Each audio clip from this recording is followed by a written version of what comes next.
primarily what we are going to say is we are going to see what is TPRM, what is the process review, what are the categories and third party risks, what are the risk assessment and regulations involved, how does one do mitigation and remediation, how does it goes up to from the low end of strata of the organization to the high end in terms of reporting and communication. And because my background is of internal audit and external audit, and I thought, I should share some best practices I have seen and helped clients to improve their area of work, and also some continuous improvements which are mainly meant for I think security professionals and maybe even auditors can kind of consider that. So in terms of the introduction of TPRM, like what exactly TPRM is doing here in terms of, you have seen and probably heard a lot of now visibility for third party risks. So we have heard, the famous CrowdStrike, and there are many examples now. Recently in UK, there's a lot of retail organizations got cyber incidents, and which has actually again put us to that situation where we need to understand what TPRM is really about.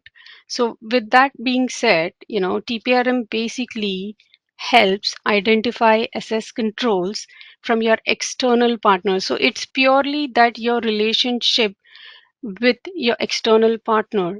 So, if I have to put it on a daily situation when you order something from your apps, home delivery services, if you're not able to order, what happens?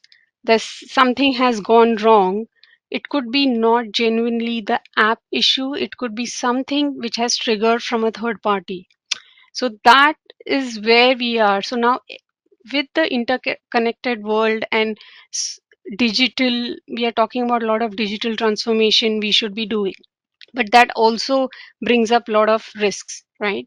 So today in the modern business, with an increasing reliance on vendors and suppliers, and recently, like I mentioned, there are a lot of high-profile breaches which actually underscores your growth.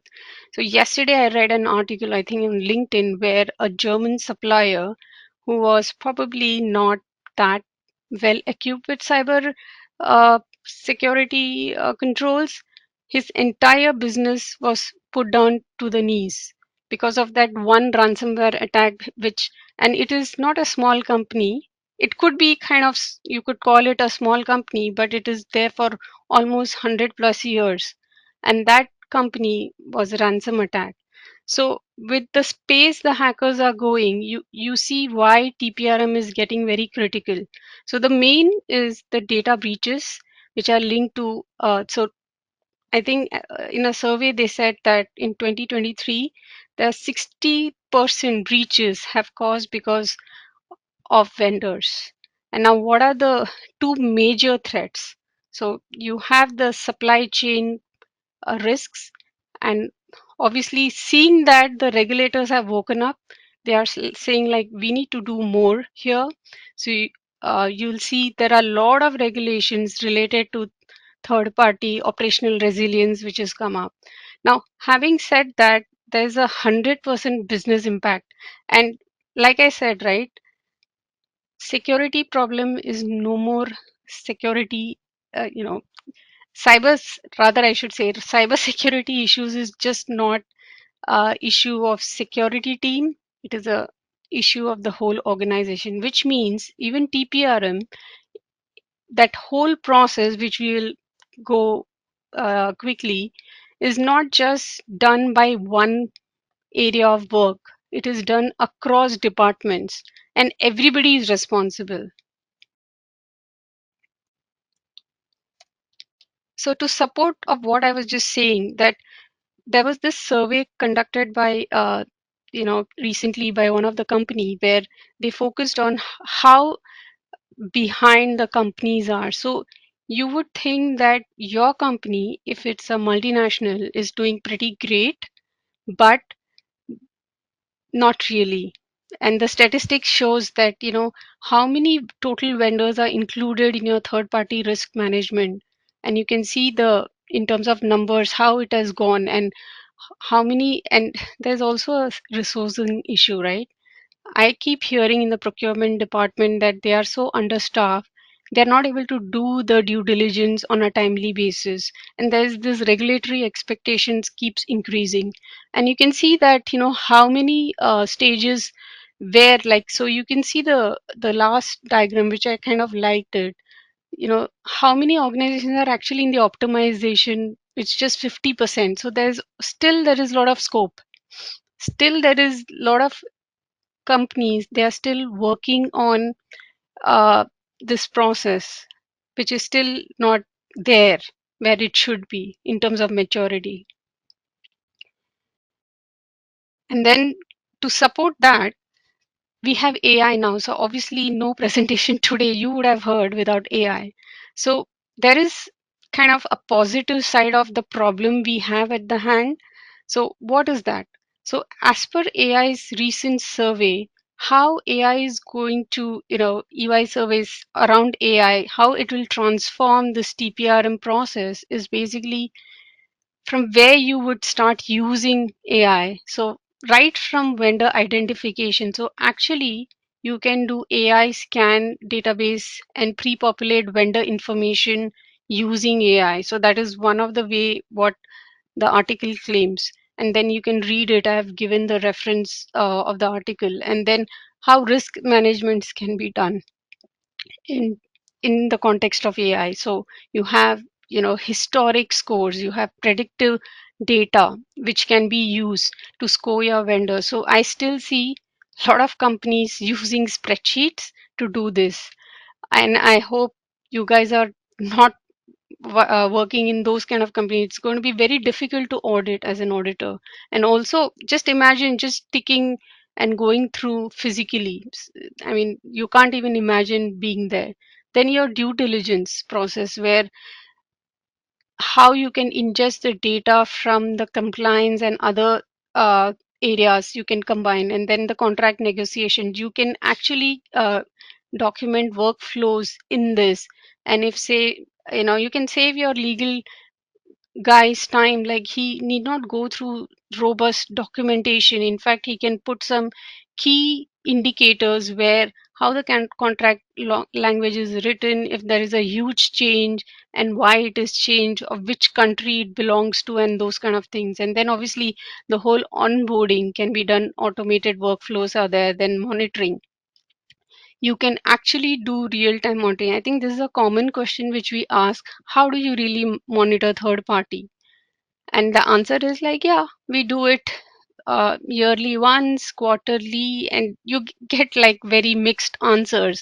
But with AI, apparently, as per EY says that how you can enhance the real-time data. So, for example, if you are having say, your company X and connected to company Y, and the company Y is connected to Z, you can actually real-time get all that, not just third party, but fourth, fifth, and sixth party information to do the continuous monitoring. And that is linked with the next one is the incident management, where you don't have to just do risk scenarios on annual basis. You can do it like on a day-to-day basis and see if, say, since we all keep hearing about a lot of cyber security incident news, is how immediately do we have that vendor? Oh, let's go and look at the scoring of what has happened post the incident. So those kind of proactive, and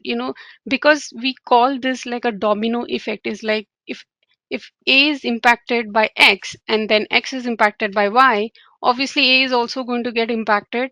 So that scenario can be now automated, can be done real time. So these are something very interesting findings on the EY they have posted. Now, I would like to start with keeping what we just I just mentioned, defining where the third party management comes through, right?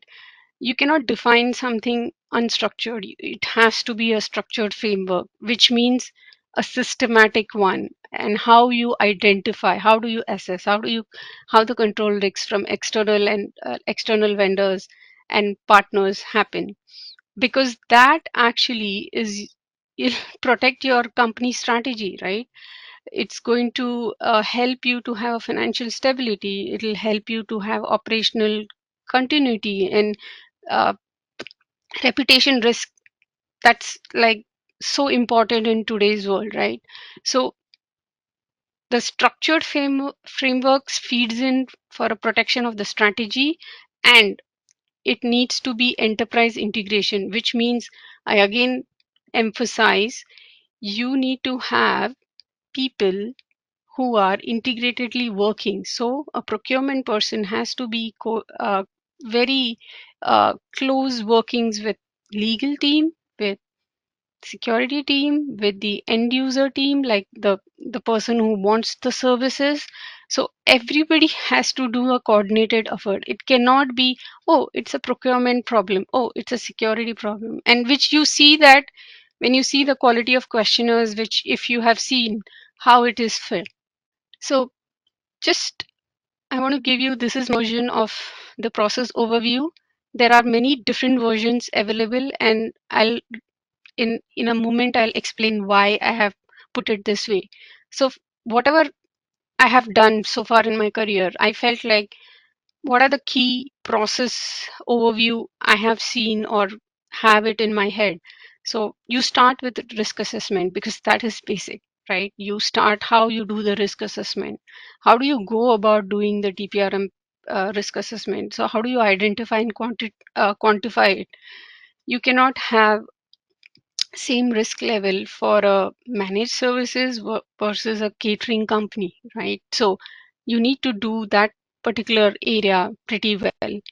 Then when you walk into the due diligence process, again, how do you evaluate the vendor capability? How do you check the background? Now, like I mentioned before, as per the EY survey, these are today can be automated, which is very good because when probably I started my career doing these reviews, these were all very paper driven document. And when I say paper driven, the it was not that it was done very badly, but it was very cumbersome process. So evaluating, doing the background checks, there was no data available enough. So we even sometimes would actually doubt whether the due diligence was it just a tick box exercise.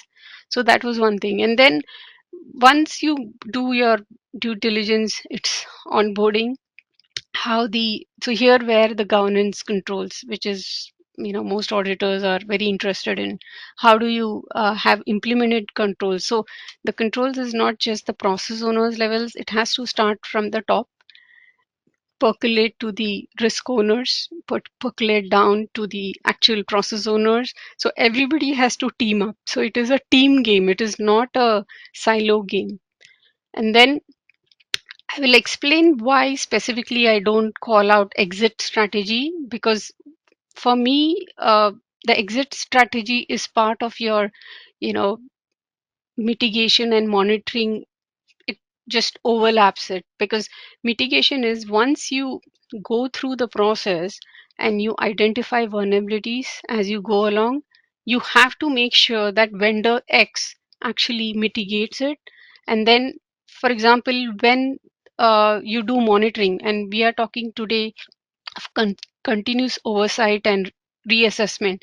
So you will reassess a vendor, why the vendor we are leaving. So in case of exit strategy, because exit strategy is the most important and expected step to be done when you are reviewing for operational resilience. So I'm sure in the audience there are people who are doing work for FCA, PRA, UK, and I think even India uh, statutory requirements. You do need to justify how exit strategies for your existing vendors you have. So I think in UK we call it like, those key vendors where you actually focus on the entire process, how you have done it. But exit strategy is very, very important, and it will fall between mitigation and monitoring. It is on its own, I agree, could be a step, but for like I mentioned, this is something I have derived, that this is how the process for TPRM I have derived over the, the time I've spent reviewing this area. And just to give an example here is like, you see how that the whole process looks like. So you have pre-selection, you have selection, you have pre-signing. There are so many steps. Now this all, I don't know how many people still do it manually, and I'll be very shocked if they are. These are all now inbuilt in a tool. And then there's another explanation for that. A tool will not do intelligent review. You It's garbage in and garbage out. So if you put the right information, yes, the tool will do the job. But I would, so today when I say do workflows, do this, and if I give you some example of some products I have seen, please note I'm not marketing those products. This is something I have seen over the years, and attending a lot of conferences, I thought it was really interesting that how these vendors have enhanced their capability. Other than most of the vendors now have AI capabilities, but these vendors, which I have seen, they have like literally, you know, st- started taking the baby steps, and then they have improved the way it looks. So something to consider. Now, without talking about what are the categories of third-party risk, the presentation will not be done, right? So everybody probably knows this, but I'll just reiterate it. It's like operational. So you have operational, cyber, financial, legal, and reputational. So from an operational perspective, what disrupts your company? Which that one incident could put you down the knees. So it could be your resilience part of it.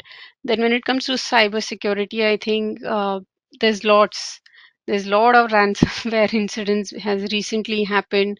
There's a lot of telecom incidents which I had noticed locally, I think in India also and globally also.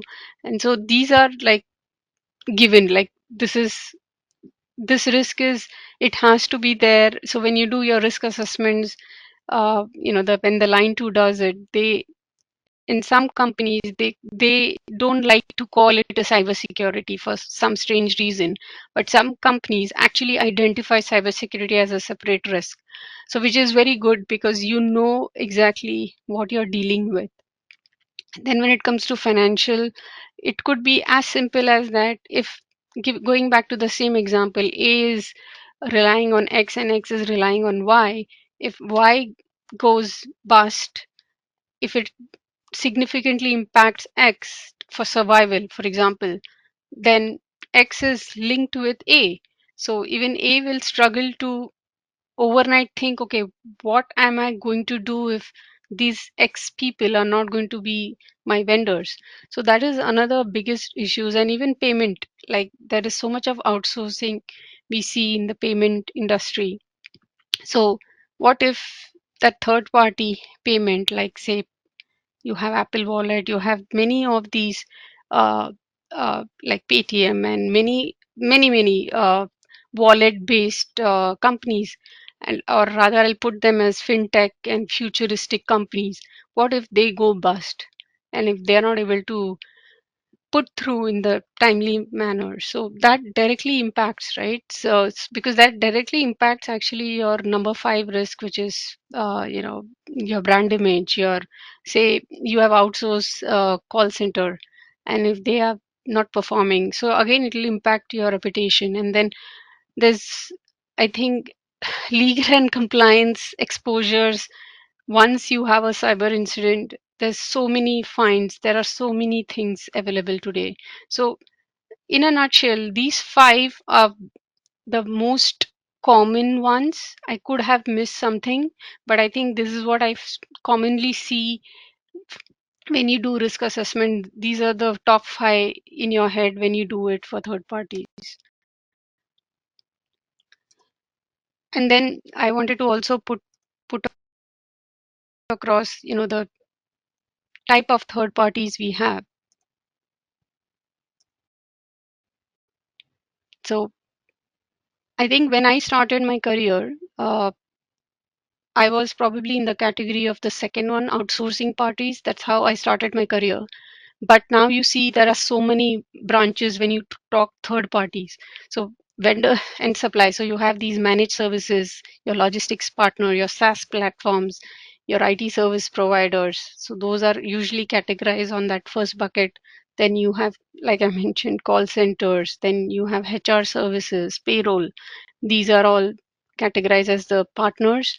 Then you have consultants. So today you not only use them to reduce your time, you also use them for your strategic advising, because sometimes you're not able to hire internally that level of, you know, that level of services, so you try to hire externally for your growth strategy or something. So they are not only doing these services, but they are also your strategic partners. Then you have there's so many cloud projects going on in most of the companies. I'm sure you have some staff which are there, like temporary staff. You have project contractors. So those consultants are equally very important. And then you have cloud providers. You have infrastructure. So this I'm talking about AWS, Google, GCP, and Azure, and all that big companies. And then you have platform services and data storage. Again, every part which, these are the relationships which basically says you're so dependent for third parties, and then why do you then fail to put controls? So we'll look at that as we go along.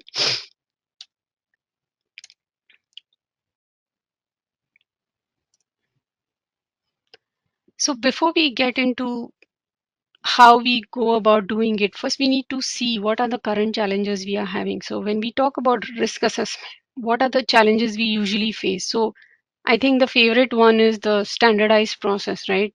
Which actually helps, because when internal or external auditor does, they are able to find a lot of inconsistency across their vendor portfolio, right?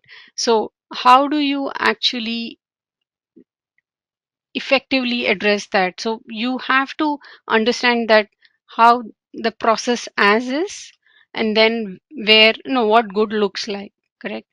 Then you have still, uh, and I would say it very confidently, and I saw this recently somewhere, where there's a lot of spreadsheet based vendor risk assessments.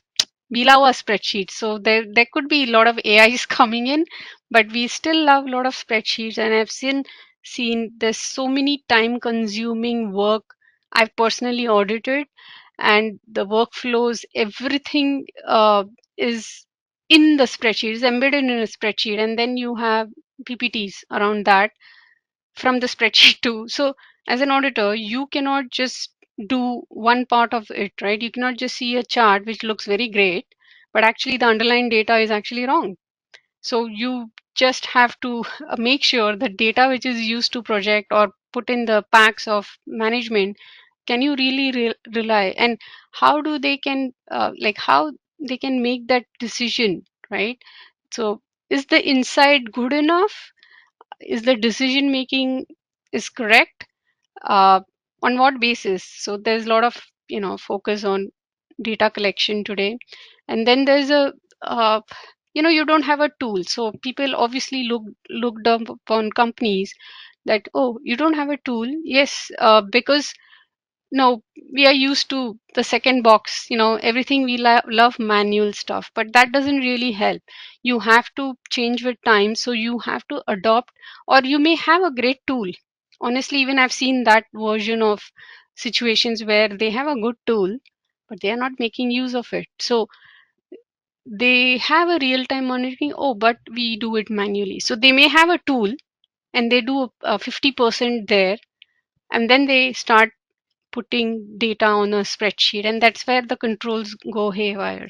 So this is something, the current challenges, and why traditional TPRM approach. So what I was talking about, manually done, how it is done and all that, this was actually happening because you, the way, like, and I put Garnett's, why the certifications and due diligence process fails most of it in the traditional thing because of these shortcomings, so you have the continuous you know if you still do the risk landscape around that, because you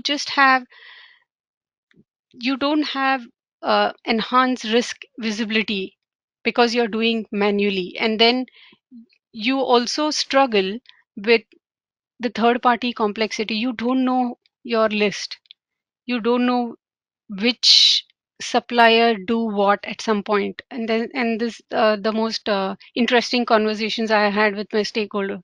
Sometimes they're not even aware what that vendor is doing, and then what level of integration is happens now. For example, when the CloudStrike situation happened, somebody did somewhere and the whole world had the blue screen, airports were shut. Why it happened?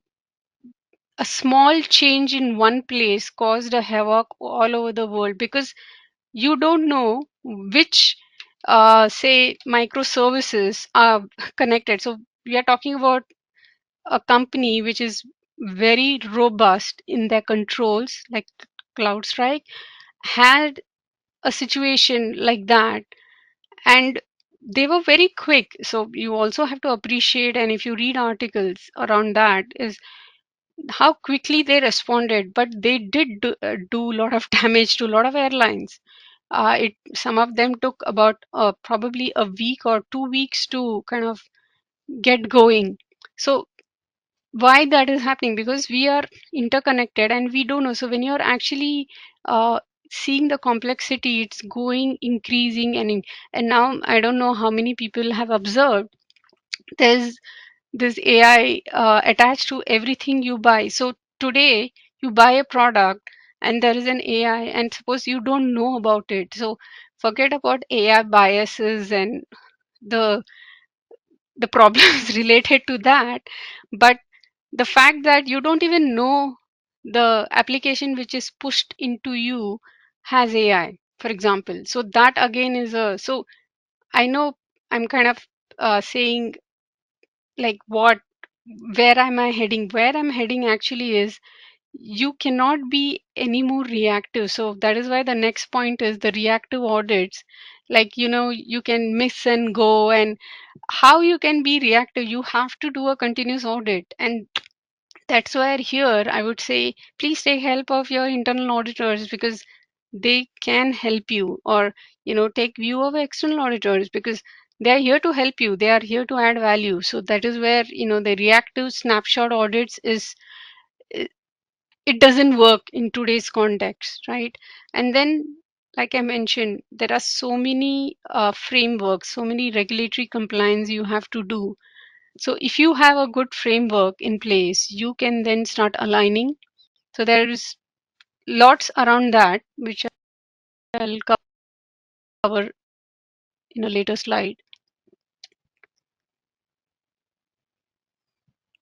So you saw what is failing in the current. So what were the challenges in the current TPRM areas, and then what are the key principles one could apply? So obviously you have to start with your inherent risk, which means zero controls, right? You have to, so when you're doing your due diligence, specifically for TPRM, you start with zero, saying you don't have this control, how are you going to proceed? So you have to start your due diligence in that level of depth to get. So I've given like a scorecard. So when you do that scorecard, your initial risk evaluation has to start with zero, and you should not assume that, say, I think I mentioned it before also. So a catering company will not have high risk, right? And compared to a managed services. So that common sense you need to apply. So when you are applying for risk assessment, you need to have that inherent risk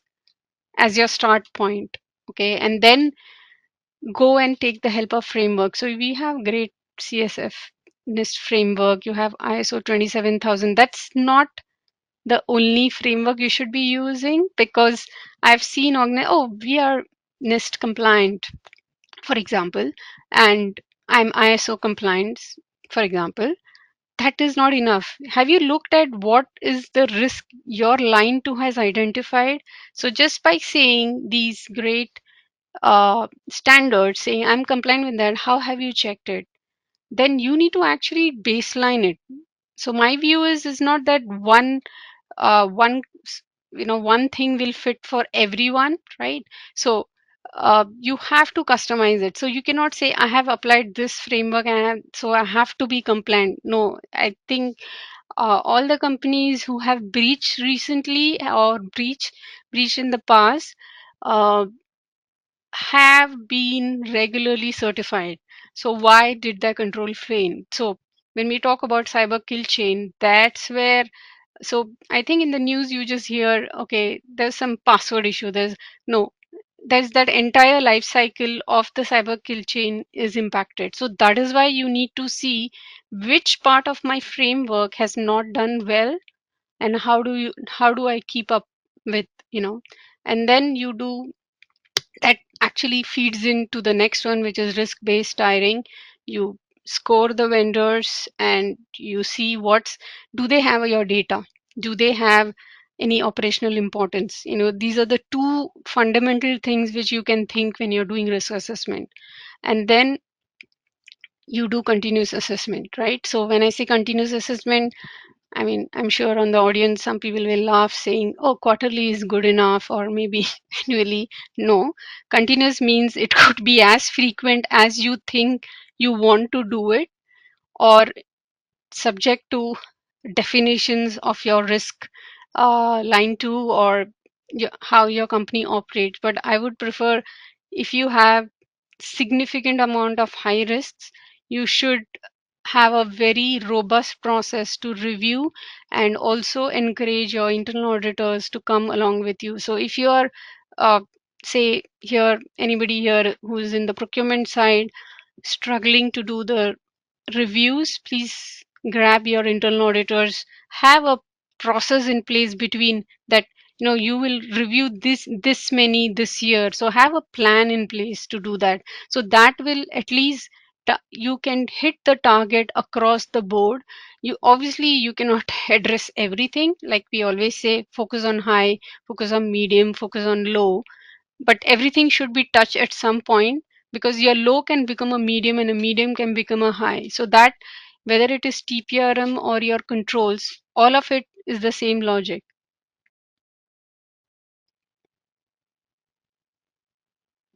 Then we move on to which I've kind of covered. So I've just given little more context here of, what would be a low risk kind of TPRM vendors, what could be a medium risk, what could be a high risk. So a low risk typically would be indirect services, minimal data exposure. Okay, and the next one would be moderate potential impact, and then your higher would be actually they are holding your PIIs, holding your sensitive data, holding your critical operations. So if they go bust or if they have any issues, it will directly impact, you know.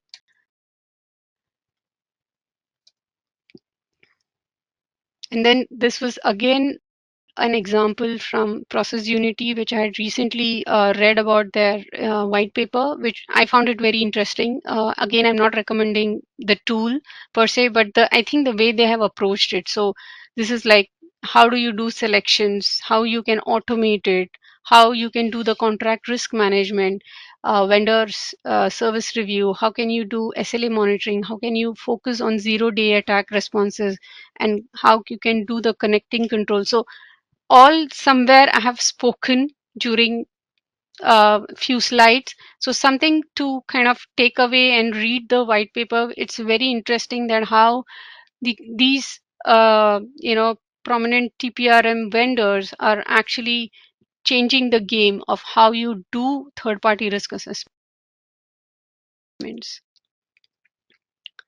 And then in summary, I was just saying that, continuous process, tailored approach, and then cross function, because you have to work as a team. It's a team game. It's like football. Everybody has to hit the ball to get the goal. So if you in TPRM, if you're going to be siloed, if you're going to be alone, you are not going to be successful. And I wanted to touch briefly on mitigation and remediation. So when you talk about TPRM and say, assuming you have done your risk assessment, you have done the steps which we just spoke, you have to, the core around mitigation is risk reduction, right? So how you implement your targeted controls to minimize the vendor related threats and vulnerabilities. So risk reduction is very important.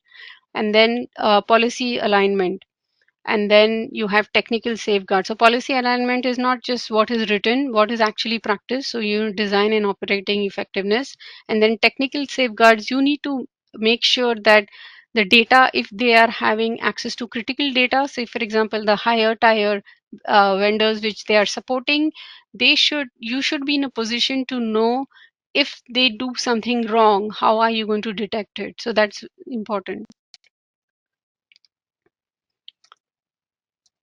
And then once you obviously have the mitigation, then so remediation is making sure that the mitigation has actually been effectively implemented. So you identify issues, you develop action plans, you need to collaborate, verify the resolution, because verified resolution is the important step where you actually check on, bring your internal auditor to check what you have done, have you implemented it right.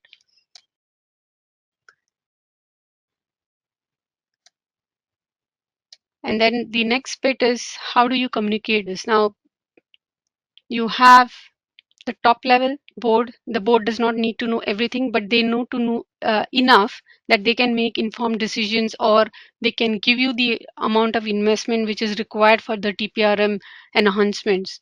Then you have management reports, which are little more drill down reports where they can take continuously review the risk metrics and do remediation action.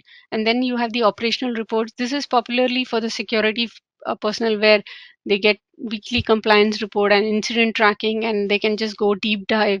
And then finally your data collection, how are you collecting data of your vendors and their control state, how their controls are in their security kind of thing.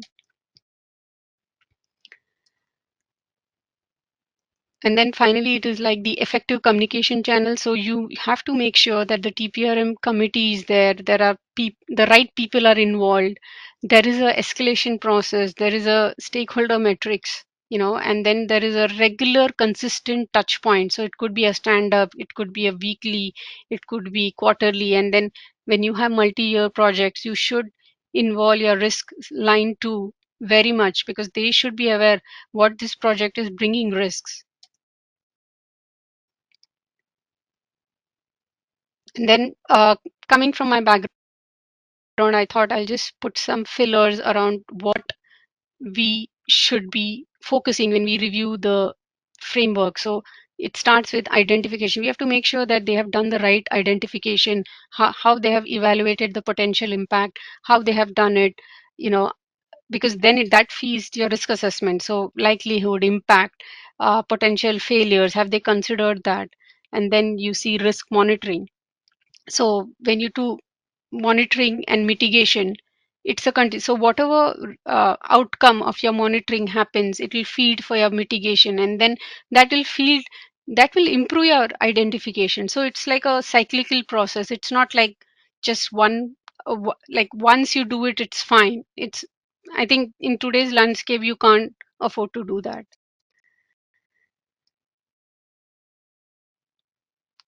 And then I had put some important aspects what an internal auditor looks into. So we look at sometimes policy compliance review, look at the alignment. So it's not what just written, what is practice. Then you have the control testing. You look at design and operating effectiveness of controls. Then you have governance assessments, audits you do, and then you give some framework enhancement. So when you do all that, you can get enhance the because internal auditor is part of the organization, so they need to make sure that the organization is successful. So don't think that they are like monitoring you all, but they are actually helping you to succeed. And then when it comes to external auditors, obviously they are heavily focused on financial controls, and the so TPRM does bring impact to your financial controls. So how are you adhere to, for example, SOX?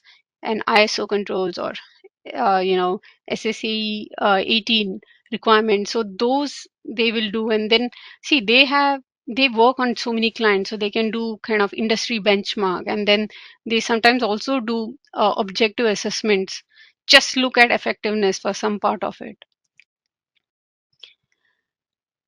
and then finally the continuous improvement.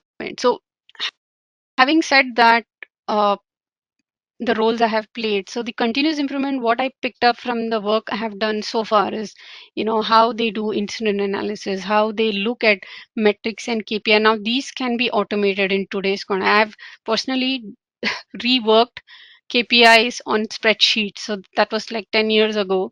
And then policy refinement. So it's not just like you go and tick box saying, okay, have they simplified it? Because see, the policy is read by the person who does the control. Does he understand what the policy is expecting, how the person can improve the control, right? So that is the important thing here.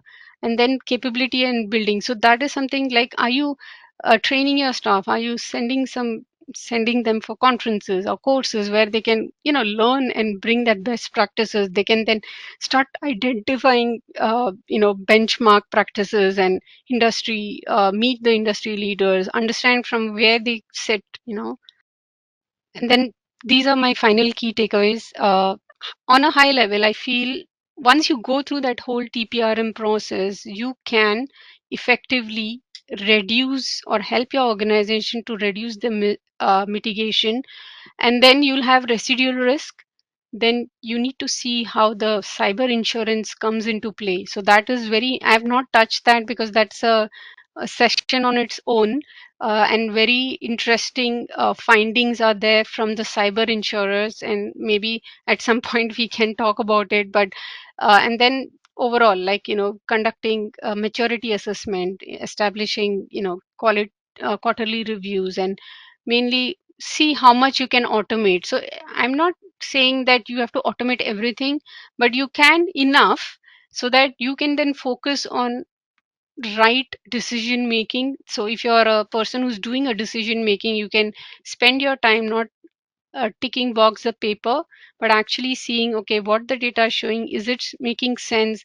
Am I putting enough staff to look over those controls? And then there are a lot of success metrics, but the three which I thought you should take away is, your tool or your process should help you to reduce your time to remediate your critical findings, then improve the vendor risk scores. So you should, if you're in the role where you can help the vendor to kind of improve their portfolio score, you should do. And then how you should see, so when you do real time, automated workflow based analysis, or you take in those data, you need to see what have you achieved out of that in terms of, has it reduced your third party risk?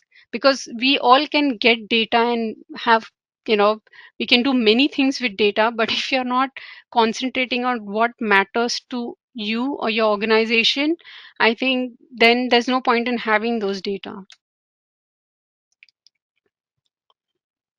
So this is just a quick reckoner for you all to take away, that there are a lot of regulations which have come recently and globally, and companies you are supporting with all the references, and II has come up with uh, recently the third party assessment topical requirements, of more to come. They are just in the formative stages, but they are no different than what we have already know, I think.